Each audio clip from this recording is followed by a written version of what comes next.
할렐루야 찬양대회 귀한 찬양 감사드립니다. 우리가 이 자리에 설 수 있는 것이 우리의 신실함이 아닌 주님의 신실함인 줄 믿습니다. 주님께서 우리를 인도하셨고 주님께서 이 교회를 세우셨고 주님께서 이 예배를 허락하셨기 때문에 우리가 이 자리에서 찬양하고 예배하는 줄 믿습니다. 오늘 이 시간 주님께서 허락하신 이 귀한 시간 주님과 말씀 나누는 은혜의 시간 되시기를 주님의 이름으로 축원합니다. 오늘 함께 나누실 본문의 말씀은 빌립보서의 말씀입니다. 이 말씀의 저자인 사도 바울은 빌립보 교인들의 헌신과 사랑에 감사하면서 이들이 박해 중에도 주를 향한 소망이 끊어지지 않도록 독려하고 있습니다. 그도 그럴 것이 이 책이 쓰여지던 AD 60년대에는 기독교인들의 박해가 특별히 심했던 때입니다. 우리가 알고 있는 네로 황제의 박해도 사실 이 즈음에 있었습니다. 그렇기에 사도 바울은 감옥에 갇혀 있는 상황에서도 빌립보 교인들을 걱정하면서 특별히 그들의 신앙 생활이 온전하게 삶 가운데서 승리할 수 있도록 그들을 독려하고 있습니다. 그런 의미에서 오늘 본문 말씀인 빌립보서 3장은 특별히 그리스도인이 살아야 할 삶의 방향, 어떻게 삶을 살아갈 것인가에 대해서 다루고 있습니다.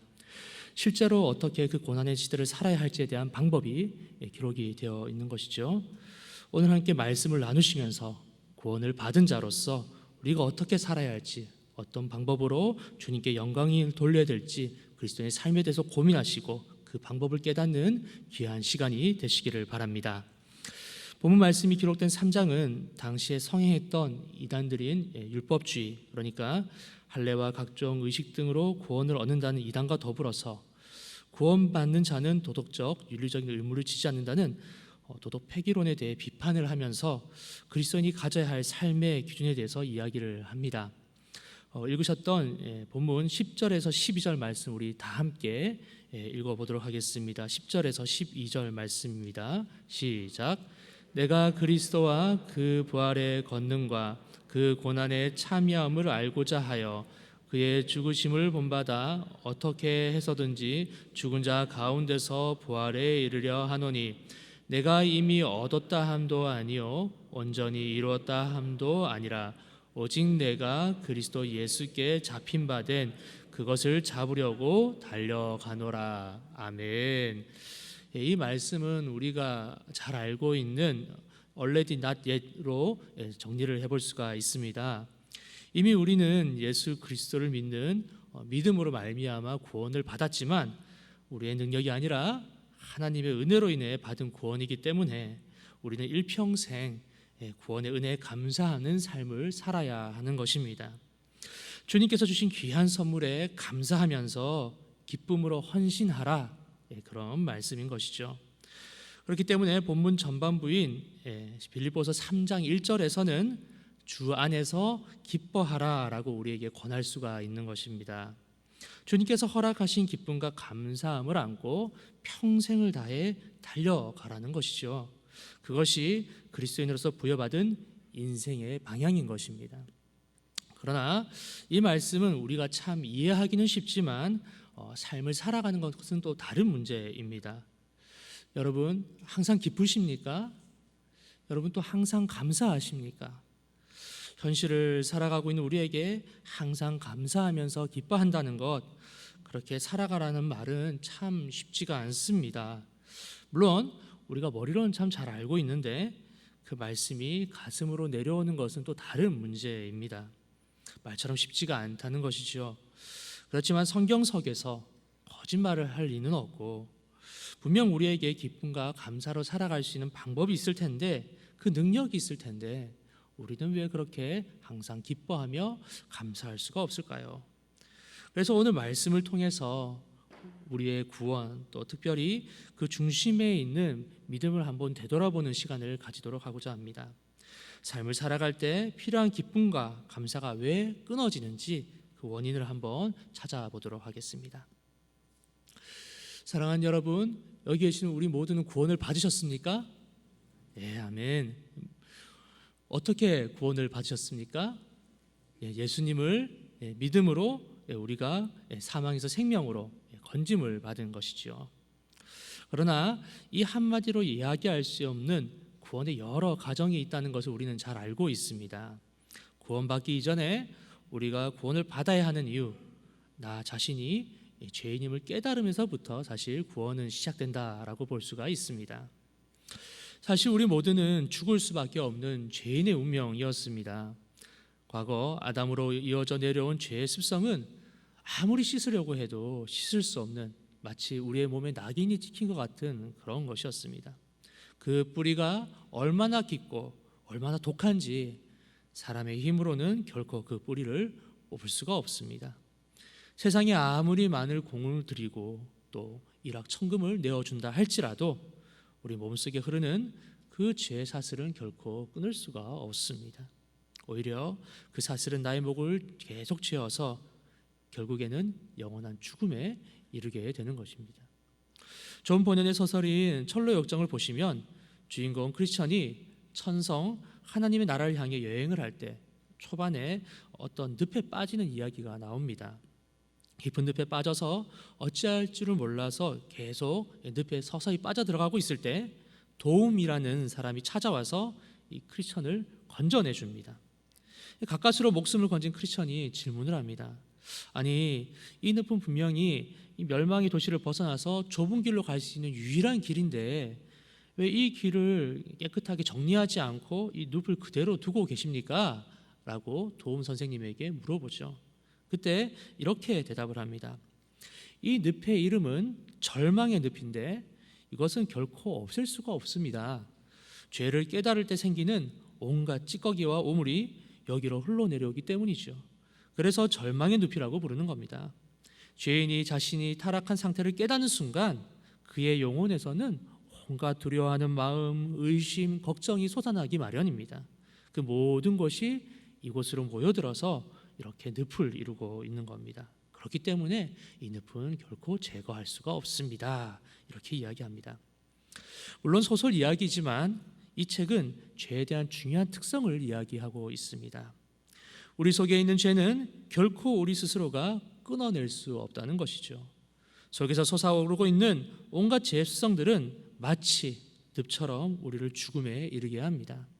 누군가가 우리를 건져내지 않는다면 우리는 그 절망이라는 늪에 빠져들어갈 수밖에 없는 것이죠.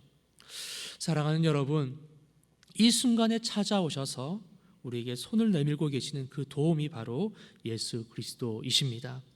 죽음에 이를 수밖에 없는 우리를 건져내시고 나를 믿느냐? 나를 믿는다면 내 손을 붙잡으라 라고 외치고 계시는 것입니다. 죄로 무너져가는 우리에게 새로운 옷을 입히시고 자신의 자녀로 상속자로 세워주십니다. 하나님의 나라 영원한 천국에서 기쁨을 나누고 영원토록 아버지 하나님과 함께 할 수 있도록 우리를 이끌어 주신 분이 바로 예수 그리스도이십니다. 그렇기 때문에 우리는 이 구원을 은혜라고 이야기합니다. 은혜라고 부를 수밖에 없는 것은 내가 무엇을 했기 때문이 아니라 죽어가던 영혼을 주님께서 말 그대로 건져내 주셨기 때문입니다. 받을 수 없는 자들, 어떻게 해서도 얻을 수 없는 그 구원을 선물로 허락하셨기 때문에 우리는 그 은혜에 감사할 수밖에 없는 것입니다. 우리는 이 감당할 수 없는 은혜를 품고 살아갑니다. 그렇기 때문에 감사할 수 있습니다. 누릴 수 없는 엄청난 은혜를 받고 있기 때문에 감사할 수가 있다는 것이죠. 우리의 마음에 기쁨이 넘칠 수 있는 것은 이 놀라운 사랑에 압도되었기 때문입니다. 받을 수 없는 것을 받았고 누릴 수 없는 것을 누리기 때문에 기쁘고 감사한 것입니다. 사랑하는 여러분, 우리는 은혜를 받은 사람입니다. 믿으십니까? 우리가 누릴 수 없는 것을 우리는 누리고 있습니다. 결코 받을 수 없는 것을 거저 받은 것입니다. 사랑하는 여러분, 항상 감사하시길 바랍니다. 항상 기뻐하시길 바랍니다. 우리가 받은 그 은혜에 우리의 눈을 맞추고 그 은혜와 함께 살아가는 저와 여러분들 되시기를 주님의 이름으로 축원합니다. 이렇게 우리는 잠시 구원에 대해서 돌아와 보았습니다. 죄인된 우리를 건져주신 은혜, 이 사실을 믿음으로 우리는 구원을 받은 것이죠. 그러나 삶을 살아가게 되면 우리는 그 은혜를 금방 잊어버리게 됩니다. 그 능력을 상실하게 되죠. 우리가 기대했던 만큼 우리의 삶은 기쁘지도 않고 감사하지도 않습니다. 물론 이 사실을 모르는 바는 아닙니다. 예수님의 은혜에 그 크신 사랑을 우리가 결코 잊을 수가 있겠습니까? 결코 잊을 수 없습니다. 그러나 삶을 살아가면 살아갈수록 왜 이렇게 그 은혜가 멀게 느껴지는 것일까요? 왜 이런 일들이 일어나게 되는 겁니까? 우선 그 구원의 가정, 그 핵심에 속해 있는 우리의 믿음에 대해서 한번 다시 보았으면 좋겠습니다. 그리고 우리가 가지고 있는 믿음에 대한 오해를 한번 점검해 보도록 하겠습니다. 전에도 제가 한번 말씀드렸지만 저는 어렸을 때부터 교회를 다닌 모태 신앙입니다. 어머님의 품에서부터 시작된 저의 신앙생활은 저에게 있어서 큰 축복이었습니다. 그런 의미에서 교회는 제 삶의 놀이터이자 삶의 터전이었습니다. 집보다 교회가 더 편안했고 언제나 그곳에는 즐거움과 기쁨이 있었습니다. 교회의 오래된 나무 향이 너무나 좋았고 그곳에서 친구들과 만나 천진난만하게 뛰어놀았습니다. 교회는 저에게 있어서 삶의 모든 것이었습니다. 그러던 저에게 청소년 시기가 찾아왔습니다. 사춘기라고 불리는 이 시기에 저는 겉으로는 크게 드러나지 않았지만 제 마음은 어느 때보다도 타들어가던 고통의 시기였습니다. 그런 의미에서 그 시절 교회는 저에게 굉장히 힘들었다는 것이죠. 교회 생활이 불편했느냐? 그렇지 않습니다. 교회 생활은 너무 좋았습니다. 오히려 많은 친구들과 활발하게 재미있게 시간을 보내었습니다. 문제는 다름 아닌 신앙 때문이었습니다. 구원의 확신에 대해서 공부하게 되면서 저는 제대로 된 답을 찾을 수가 없었습니다. 과연 나에게 진정한 믿음이 있는지에 대해서 의문이 들기 시작했습니다. 왜냐하면 제 마음속에 자리 잡고 있던 이 믿음이라는 것이 과연 어렸을 때부터 학습되어 온 믿음인 것인지 아니면 진실한 믿음인지가 구분이 되지 않는 것입니다. 학습된 믿음, 교육형 믿음, 혹시 이 이야기 들어보신 적 있으십니까? 없으시죠? 당연히 생소하실 겁니다. 제가 지었습니다. 이 말은 어렸을 때부터 좀 소개를 하자면 어렸을 때부터 들어왔던 말씀이 내 마음의 진솔한 고백이 아니라 말 그대로 자주 듣게 되다 보니까 자동으로 신앙 고백을 하는 현상을 말합니다. 생각하지 않고 교회에서 배운 그대로를 이야기하는 것이죠. 진정으로 예수님께서 나의 구주, 나의 하나님이라고 자신의 신앙에 대해서 고백하는 것이 아니라 의심 없이 교회에서 알려준 내용을 그대로 익혀서 사람들에게 대답을 하는 것입니다. 이 교육형, 학습형 믿음의 문제는 본인 스스로도 이 믿음이 학습된 것인지 진실한 것인지를 전혀 구분하지 못한다는 것입니다. 이 문제는 주로 어렸을 때부터 신앙생활을 해오던 사람에게 나타나게 됩니다. 저 또한 이 문제 때문에 많은 고민을 하였습니다. 처음에는 그러려니 하고 가볍게 생각했던 이 문제는 하나님께 나아가는 중요한 순간마다 저의 발목을 잡았습니다. 어렸을 때부터 큰 의문 없이 지내왔던 교회가 이제는 일종의 문화가 되어서 저를 혼란스럽게 했습니다. 그리고 대학 진학을 위한 시험에 실패하게 되면서 저는 제 신앙의 정체를 깨닫게 되었습니다. 알 수밖에 없었죠. 왜냐하면 저는 교회에서 더 이상 행복을 느낄 수가 없었기 때문입니다. 대학 진학에 실패하게 되면서 저는 겉은 교회를 다니고 있었지만 속은 하나님을 향한 심한 배신감에 사로잡혀 있었습니다. 이렇게 열심히 하나님을 위해 살아왔는데 내가 교회에서 있었던 시간이 얼마인데 어떻게 저에게 이런 결과를 주실 수가 있습니까? 제 마음에 파고든 그 생각은 제 신앙의 정체를 알게 해 주었습니다. 저는 진실한 믿음을 가지고 있는 신실한 자가 아니었기 때문입니다. 신앙생활, 특별히 어렸을 때부터 교회 다닌 사람들은 이와 같은 문제로 걸려 넘어지게 됩니다. 아니, 사실은 믿음인 줄 알았던 것이 반복된 교육의 결과라는 사실을 깨닫게 되는 것입니다. 교회라는 문화를 누리면서 나 또한 자연스럽게 신앙을 고백하고 진실한 믿음이 자리 잡았다 이렇게 생각을 했었는데 사실은 자주 들어온 말씀을 암송하는 수준이었던 것입니다. 저 스스로는 알지 못했지만 믿음을 고백하지 못하면 지옥으로 들어간다는 두려움에 사로잡혀서 또는 주변의 사람들은 신앙을 고백하는데 부모님이 항종직분자인 제가 여기서 다른 말을 하면 안 될 것 같아서 또는 교회라는 울타리 속에 계속 있고 싶어서 스스로를 속이게 되는 것입니다. 이러한 신앙은 삶이 행복하고 만족스러울 때는 좀처럼 드러나지 않습니다. 왜냐하면 이 교회라는 문화생활 자체가 주는 기쁨과 만족감이 있기 때문에 그렇습니다. 사람들과 어울리고 자신의 마음을 고백하면서 이 삶의 방향을 찾아가는 것은 사실 이 세상 사람들이 누릴 수 없는 교회에서만 줄 수 있는 가치이자 자극이기 때문에 그렇습니다. 하지만 이런 상황은 당사자가 고난을 맞이하면 여실없이 드러나게 됩니다. 진정한 믿음, 죽을 수밖에 없던 죄인이 진정한 구원을 얻게 된다면 사실 인생 가운데 겪는 고난은 그렇게 큰 짐이 아닙니다. 오히려 이겨낼 수가 있습니다. 왜냐하면 진정한 믿음은 이 모든 고난을 상쇄하고도 남는 깊은 감사와 기쁨이 있기 때문에 그렇습니다. 그 가치를, 그 핵심을 알고 있기 때문에 고난 가운데서도 하나님을 바라보면서 다시금 또 십자가로 나아갈 수가 있는 것이죠. 그러나 교육으로 익힌 믿음이라면 고난에 금방 넘어질 수밖에 없습니다. 왜냐하면 주변의 환경, 두려움, 교육으로 만들어진 믿음은 삶 가운데 겪는 고난과 비교해 보았을 때 너무 초라하기 때문입니다. 단지 즐거움과 만족을 위한 신앙이 고난의 벽에 부딪혀서 이제는 허물어지게 되는 것입니다.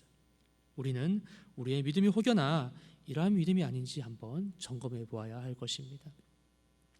모태신앙이 쉽게 걸려 넘어질 수 있는 장애물이 일종의 교육형 믿음이라면 예수님을 모른 채 살아왔다가 예수님을 만나 구원을 받는 그리스도인들에게는 소위 자수성가형 믿음이라는 올무에 쉽게 걸려 넘어질 수 있습니다.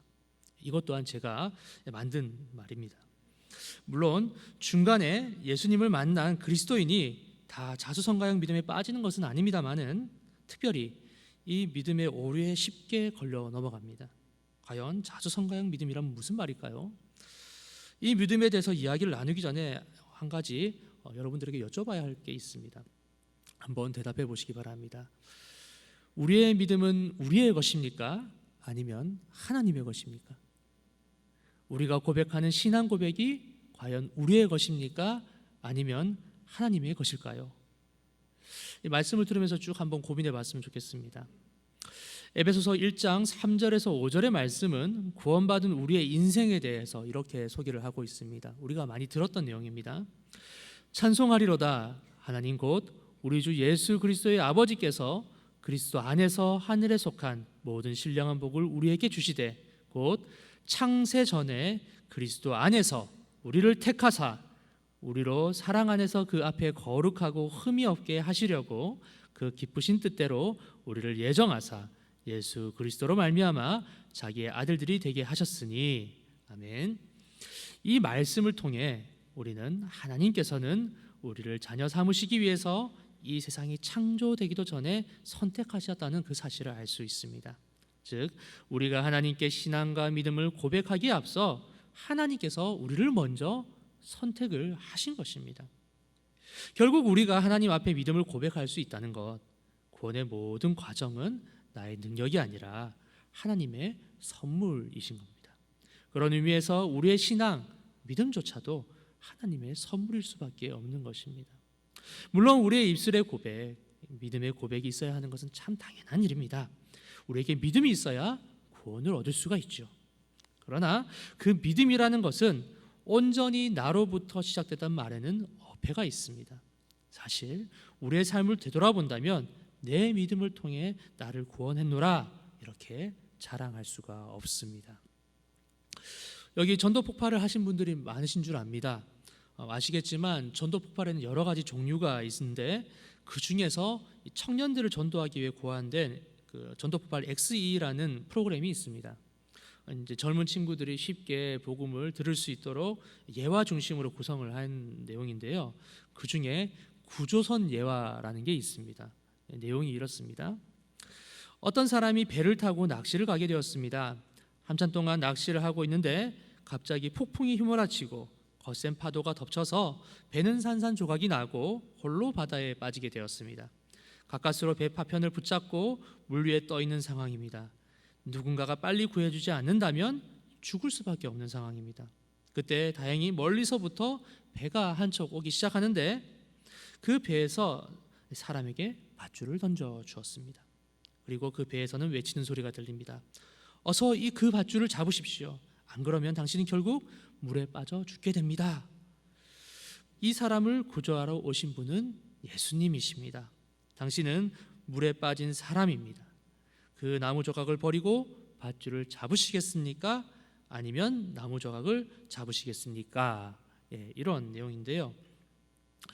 이 이야기를 빗대어서 우리의 믿음을 표현하자면 뱃조각을 놓고 그 옆에 있는 밧줄을 붙잡는 행동일 것입니다. 이 행동을 통해 우리가 구원을 받게 되는 것이죠. 그러나 여러분 한번 생각해 봅시다.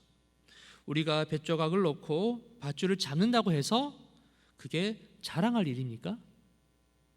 그 행동, 그 믿음으로 인해 내 인생이 구원을 받는 것은 사실이지만 내 인생을 나 스스로 구원했다 이렇게 자랑할 수가 있을까요? 그렇지 않습니다.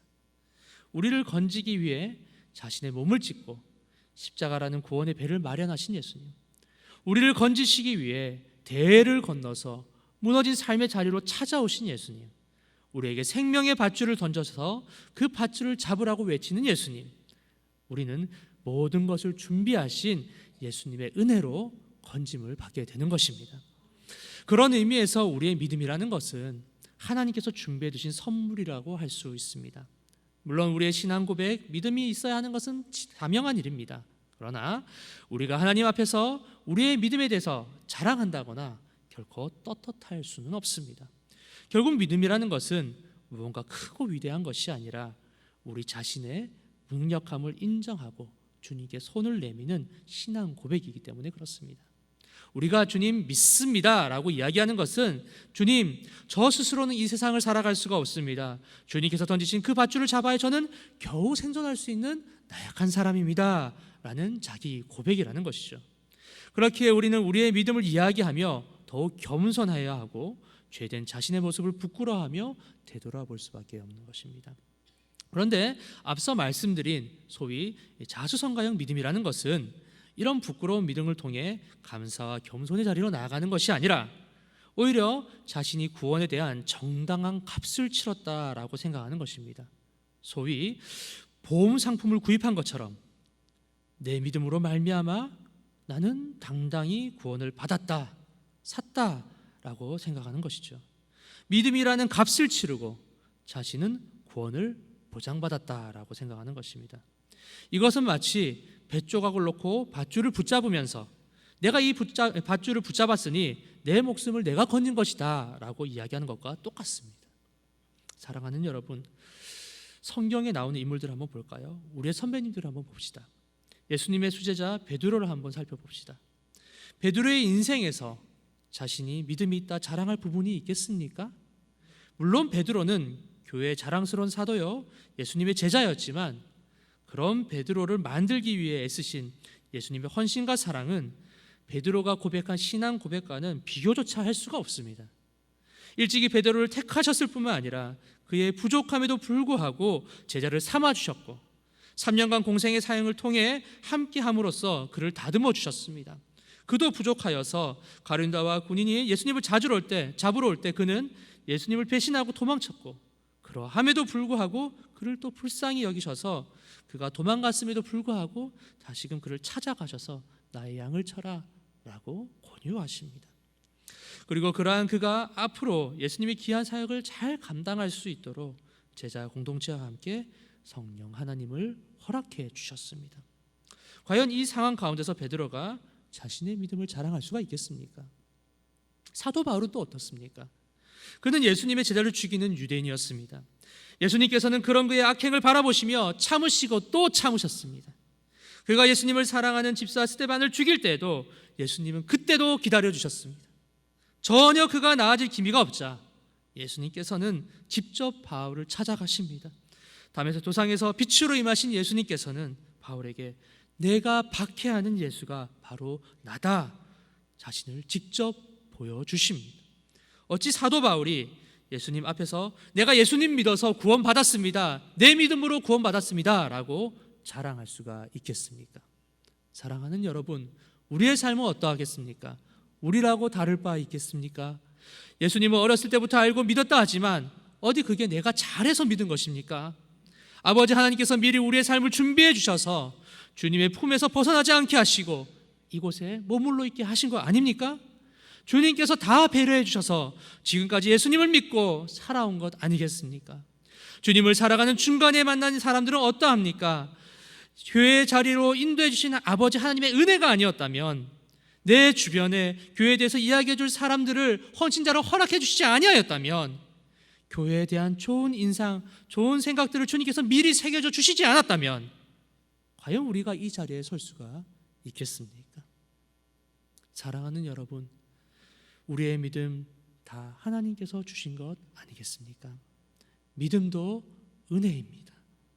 우리가 구원을 은혜로 누리고 있는 것처럼 우리의 믿음 또한 주님께서 준비하시고 그 과정 가운데로 인도해 주신 것입니다.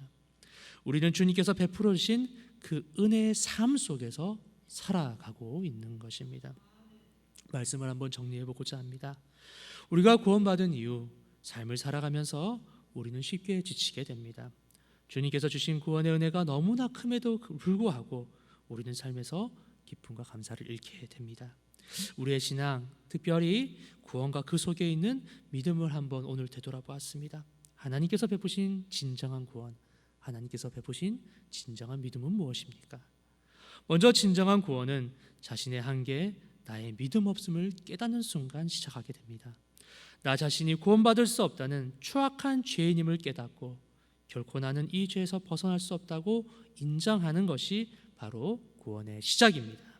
마치 절망의 늪에 빠진 크리스천이 예수님의 도움을 받는 것처럼 우리도 예수님의 도움 없이는 결코 이 사망의 늪에서 빠져나갈 수 없다는 깊은 탄식이 있어야 합니다. 그리고 이러한 상황에서 교회의 교육, 학습된 믿음이 아니라 자기 스스로 하나님을 찾아 나서야 합니다. 절망의 늪에서 예수님의 손을 붙잡기 위해서 허우적거리는 크리스천처럼 우리도 예수님의 손을 붙잡아야 할 것입니다. 예수님의 십자가 배에서 던지신 밧줄을 붙잡기에 손을 뻗는 것처럼 우리는 스스로 손을 뻗어야 할 것입니다. 또한 우리는 구원의 은혜를 깨달아야 합니다. 우리가 붙잡은 밧줄은 나의 노력, 나의 믿음의 산물이 아님을 우리는 깨달아야 합니다. 밧줄을 준비하시고 나를 건지시기에 모든 것을 던져 헌신하신 예수님께서 이루신 그 사실을 믿음으로 받아들여야 합니다.